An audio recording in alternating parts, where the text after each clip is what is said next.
Você sabia que a música sertaneja é racista? Pois é, a esquerda diz que sim. Este é o Visão Libertária, sua fonte de informações descentralizadas e distribuídas. Se você ainda não viu nenhum comentário ou postagem de páginas e jornais progressistas na internet difamando a música sertaneja, vamos fazer uma breve contextualização. Nos últimos anos, popularizou-se no meio esquerdista um ódio descabido, desproporcional e desonesto contra os artistas sertanejos.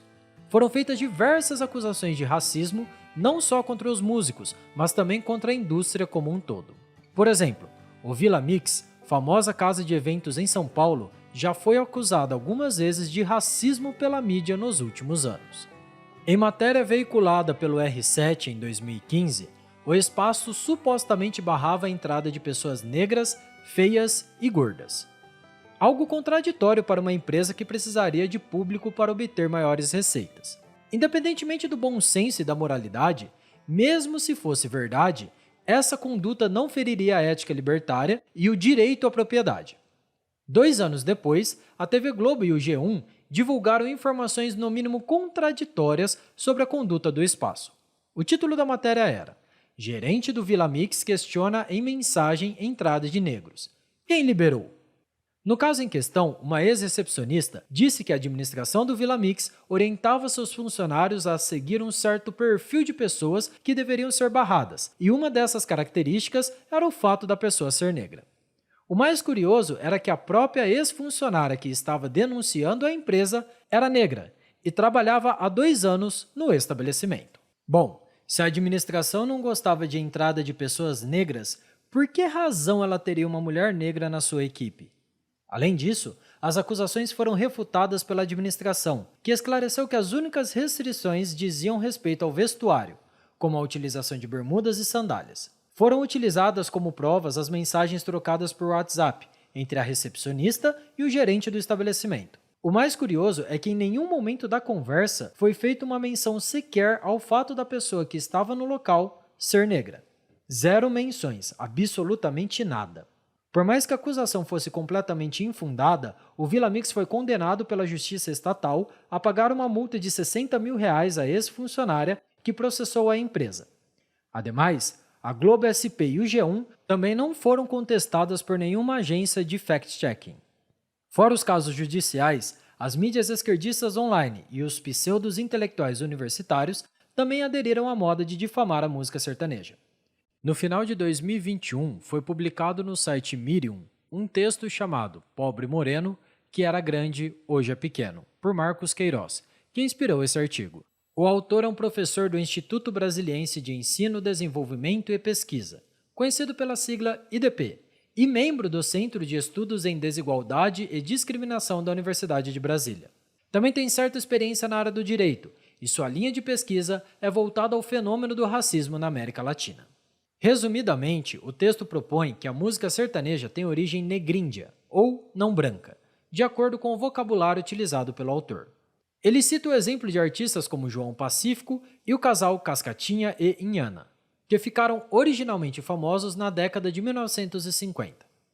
Antigamente, a música sertaneja era mais segmentada e consumida pela população rural, enquanto outros gêneros eram consumidos nos espaços urbanos, como o samba, a bossa nova e o rock. No entanto, o autor, cego pela luta de classes, insiste em dizer que a música sertaneja tornou-se popular somente após eliminar as pessoas negras de seu nicho, o que é logicamente falso. Não contente, Marcos Queiroz ainda demoniza o cantor Sérgio Reis, um dos maiores artistas do gênero e responsável pelas performances dos clássicos Menino da Porteira e Panela Velha. Com o intuito de desmerecer a produção artística do cantor, Marcos Queiroz enfatiza o fato de ele ser natural de São Paulo, branco e supostamente se parecer com um cowboy americano. Para o autor, Sérgio Reis foi o grande responsável pelo início da segregação dos negríndios na música sertaneja e também por exterminar as raízes do gênero, ao trazer guitarras, contrabaixos e metais. Com isso, chegamos ao ponto central do autor, que é tão patético quanto o restante do texto. A principal ideia proposta por Marcos Queiroz é a de que, para nacionalizar-se, o sertanejo teve que embranquecer. Segundo citação feita pelo autor, O sertanejo é antropofágico e ajuda a construir um Brasil que constantemente se transforma através da sua população. Bom, chega a ser ridículo o esforço e todos os malabarismos que esse pessoal tenta fazer para existir alguma possibilidade de se enxergar a luta de classes em qualquer coisa. Para refutar os pontos levantados no texto, é importante dividirmos cada uma das ideias trazidas pelo autor. A principal é a de que o sertanejo apenas pôde se transformar em uma música famosa nacionalmente por conta do seu suposto embranquecimento. É importante darmos o crédito ao autor por ter levantado esse questionamento, mas ressaltando que correlação não significa relação de causa e efeito. Sim, a música sertaneja é predominantemente branca, mas, para o desespero da esquerda, esse fenômeno não tem nada a ver com o racismo ou com a luta de classes. Inicialmente, a música sertaneja, assim como qualquer outro gênero musical da época, estava restrita à sua região de origem. Com isso, seus principais hits não eram muito tocados pelo país. A razão disso não é o preconceito, e sim a realidade. Por estar afastada dos principais centros urbanos, era consideravelmente mais difícil para um artista sertanejo conseguir ascender na mídia e ganhar fama nacional. Além disso, a limitação tecnológica da época impedia a maioria das pessoas de consumir músicas on demand.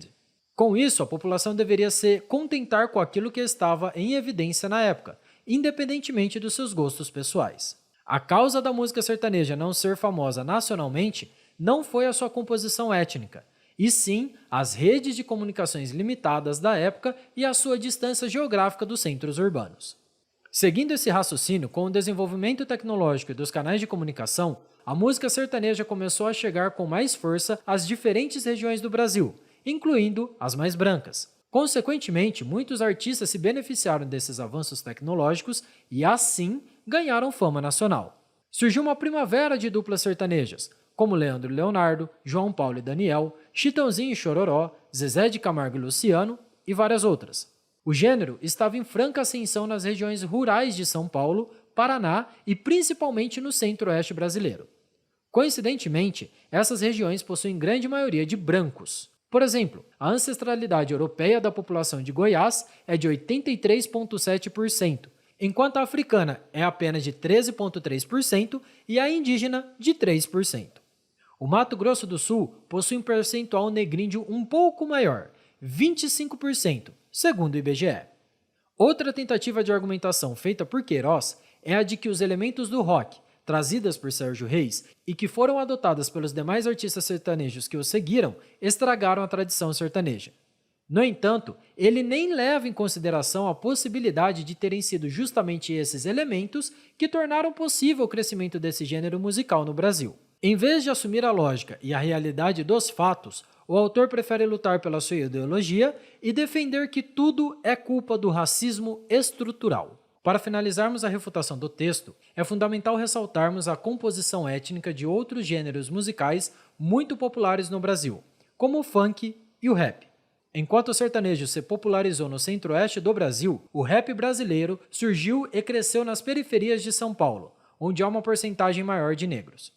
Por outro lado, o funk ascendeu nas favelas cariocas, onde a população é bastante miscigenada, mas a maioria de negros. Com o tempo, esses três gêneros musicais ganharam tanta repercussão no espaço nacional que os mais variados grupos étnicos entraram nos seus respectivos processos produtivos.